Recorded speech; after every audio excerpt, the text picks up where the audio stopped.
കറുപ്പ് നിറത്തെയും സ്ത്രീ ജീവിതത്തെയും കുറിച്ച് തുറന്നെഴുതിയ ചീഫ് സെക്രട്ടറി ശാരദാ മുരളീധരന് പിന്തുണയുമായി പ്രതിപക്ഷ നേതാവ് വി.ഡി. സതീശൻ. ചീഫ് സെക്രട്ടറിയുടെ ഫേസ്ബുക്ക് പോസ്റ്റ് ഷെയർ ചെയ്താണ് പ്രതിപക്ഷ നേതാവിന്റെ പിന്തുണ. കറുത്ത നിറമുള്ള ഒരമ്മ എനിക്കുമുണ്ടായിരുന്നുവെന്ന് വി.ഡി. സതീശൻ ഫേസ്ബുക്കിൽ കുറിച്ചു. എനിക്ക് സത്യം പറഞ്ഞാൽ എനിക്കൊരു വലിയ അഭിമാനം തോന്നി. കേരളത്തിൻ്റെ ചീഫ് സെക്രട്ടറി അത്രയും ഒരു പവർഫുൾ ആയിട്ടുള്ളൊരു പോസ്റ്റാണ് ഇട്ടിരിക്കുന്നത്.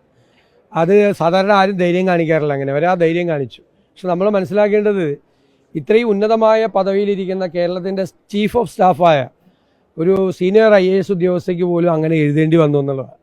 അപ്പോൾ കേരളം തമ്മിൽ പുരോഗമന കേരളമാണ് എന്നൊക്കെ നമ്മൾ അഭിമാനിക്കുന്നെങ്കിലും ഒരുപാട് പേരുടെ മനസ്സുകളിൽ യാഥാസ്ഥിതികമായ ചിന്തയാണ്. എന്താണ് കറുപ്പിൻ്റെ കുഴപ്പം? കറുപ്പിനെന്താ കുറവ്? ഞാൻ പറഞ്ഞില്ല, എൻ്റെ അമ്മയുടെ നിറവും കറുപ്പായിരുന്നെന്ന് ഞാൻ പറഞ്ഞു. എനിക്ക് ചെറുപ്പത്തിലെ സങ്കടം അമ്മയുടെ പോലത്തെ കറുപ്പാകാൻ പറ്റിയില്ലല്ലോ എന്നാണ്. കറുപ്പിനെന്താ കുഴപ്പം?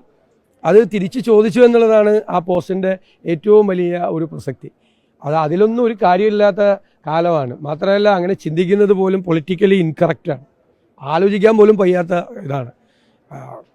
അപ്പോൾ കേരളം ഇപ്പോഴും യാഥാസ്ഥിതിക ചിന്തകൾ, വർഗീയതയുടെ കാര്യത്തിലാണെങ്കിലും ഇത്തരം കാര്യങ്ങളിലാണെങ്കിലും ഒരുപാട് യാഥാസ്ഥിതിക ചിന്തകൾ വച്ചു പുലർത്തുന്ന ഒരു സ്ഥലമാണ് എന്നുള്ള ഓർമ്മപ്പെടുത്തൽ കൂടിയാണ് ശരിക്കും ഈ പോസ്റ്റ്. ഉണ്ടാകണം, ഉറപ്പായിട്ട്. പുതിയ തലമുറയിലേക്ക് അത് പോകരുത്. അല്ല, അതാണ് ഞാൻ പറയുന്നത്. നമ്മളിപ്പോൾ സോഷ്യൽ മീഡിയയിലെ ചില കമൻറ്റുകൾ ശ്രദ്ധിച്ചാൽ എത്ര വികലമായ മനസ്സുകളാണെന്ന്. പണ്ട് റെയിൽവേ സ്റ്റേഷനിലെ നമ്മുടെ ടോയ്ലറ്റിലും പബ്ലിക് ടോയ്ലറ്റിലൊക്കെ അശ്ലീലം എഴുതി വയ്ക്കുമായിരുന്നു ആളിൽ. ഇപ്പോൾ അവിടെ ഒന്നും കാണാറില്ല അശ്ലീലം, എങ്ങും കാണാറില്ല അശ്ലീലം, കാരണം അവരെല്ലാം സോഷ്യൽ മീഡിയയിലുണ്ട്. സെല്യൂട്ട് പ്രിയപ്പെട്ട ശാരദാ മുരളീധരൻ. നിങ്ങൾ എഴുതിയ ഓരോ വാക്കും ഹൃദയസ്പർശിയാണ്, ചർച്ച ചെയ്യേണ്ടതുമാണ്. കറുത്ത നിറമുള്ള ഒരമ്മ എനിക്കുമുണ്ടായിരുന്നുവെന്നും വി.ഡി. സതീശൻ ഫേസ്ബുക്കിൽ കുറിച്ചു. മനുഷ്യന്റെ നിറത്തെക്കുറിച്ച് ആരും കുറ്റം പറയാൻ പാടില്ല, അത് തെറ്റാണ്. അത് പ്രകൃതിദത്തമായി കിട്ടുന്നതാണ്. കേരളത്തിൽ ആദ്യം തുടങ്ങിയത് പിണറായി വിജയനാണ്. കറുപ്പ് കൊടിക്കെതിരെ അദ്ദേഹം പ്രചാരണം നടത്തിയപ്പോൾ അദ്ദേഹത്തിന്റെ ചില ശിഷ്യന്മാർ നിറത്തിനെതിരെയും പറഞ്ഞു. രണ്ടും തെറ്റാണ്. കറുപ്പ് പല നിറങ്ങളിൽ ഒന്നാണെന്ന് മുരളീധരനും വ്യക്തമാക്കി. അതേസമയം കൊക്കു കുളിച്ചാൽ കാക്കയാവുമോ എന്ന് എന്തുകൊണ്ട് ചോദിക്കുന്നില്ല? തുറന്നു പറച്ചിലല്ലേ നല്ലതെന്ന് കെ രാധാകൃഷ്ണൻ MP അഭിപ്രായപ്പെട്ടു. ഇപ്പൊ കറുപ്പ് മോശമാണ് എന്ന് ആരാ പറഞ്ഞത്?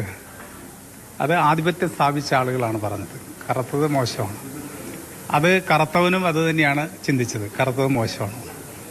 കറുത്തത് മോശമല്ല എന്ന് ചിന്തിക്കുന്ന അവസ്ഥയിലേക്ക് ഓരോ മനുഷ്യനും എത്തുമ്പോഴാണ് കറുപ്പനും വെളുപ്പനും വ്യത്യാസമില്ല എന്ന് തിരിച്ചറിയാൻ കഴിയുക. പലരും പറയുന്നത് കേട്ടിട്ടുണ്ട് ഞാൻ ചെറുപ്പത്തിലെല്ലാം, ഈ കാക്ക കുളിച്ചാൽ കൊക്കാകുമെന്ന്.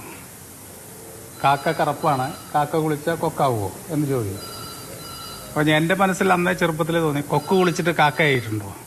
ഈ വിവേചനങ്ങളെല്ലാം കുറയ്ക്കാൻ വേണ്ടിയുള്ള ഇടപെടലാണ് വരുന്നത്. നമുക്ക് വരുമ്പോൾ മാത്രമാണ് വിവേചനം എന്ന് തിരിച്ചറിയാതെ ഇത് സമൂഹത്തിൻ്റെ ആകെ വിവേചനമാണെന്ന് തിരിച്ചറിയുന്ന ഒരു സമൂഹം ഉണ്ടാവണം.